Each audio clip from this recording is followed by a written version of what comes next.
Okay, what is up, guys? Thanks for coming back to the channel.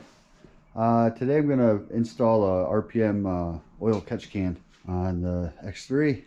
It's going to mount right here on this bar, so that way it's nice and easy to get at the little plug at the bottom when you want to empty it.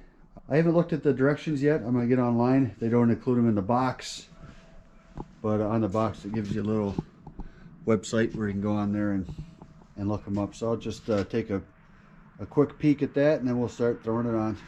All right, so you have to pull off the center panel here between the seats, and right here on the back of the air box is what they call crankcase breather hose.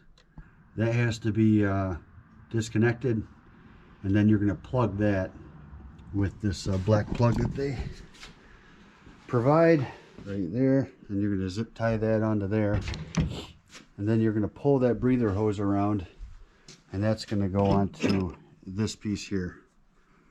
It's some type of lock fitting, and then this is going to attach to here, and you're going to attach that to the onto the frame.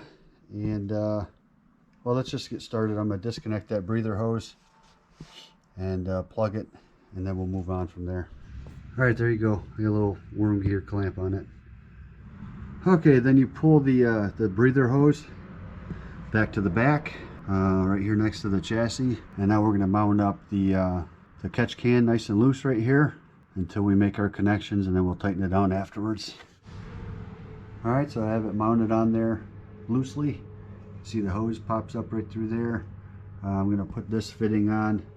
They want you to grease the inside of the hose with WD-40 or some type of oil, and then pop it onto that fitting here, and then it's going to screw onto there. All right, guys, there you go. Got her all snug down, and as the old saying goes, they ain't going anywhere. So it's under nice and tight. Obviously, I'm not going to be able to empty anything out of it yet, but I'll test it out. After I run it for 100 miles or so, we'll see if anything comes out of there. When I disconnected the breather hose from up front there by the turbo, the inside of it dripped quite a bit, so that's nice to know that's not going to be going into the turbo anymore, so should keep that turbo nice and clean.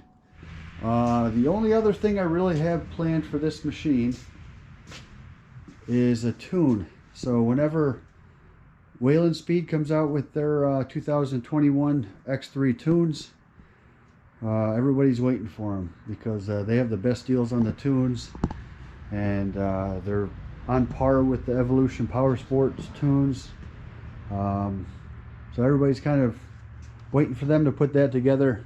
Looks like they're working on a new shop, or I'm not sure if it's a new wing of their shop or what, but I think they're all busy kind of dealing with that. I'm not sure if they have too many people writing tunes right now, but so I'm waiting for that.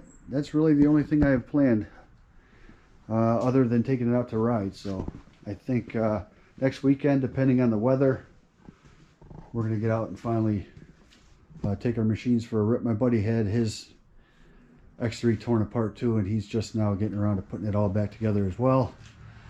So we're ready to go. So if you guys would look for those videos, and like always, you know, I appreciate you guys watching. If you haven't subscribed, of course, you know, please do that. Like the video if you can, and I guess I'll catch you guys later.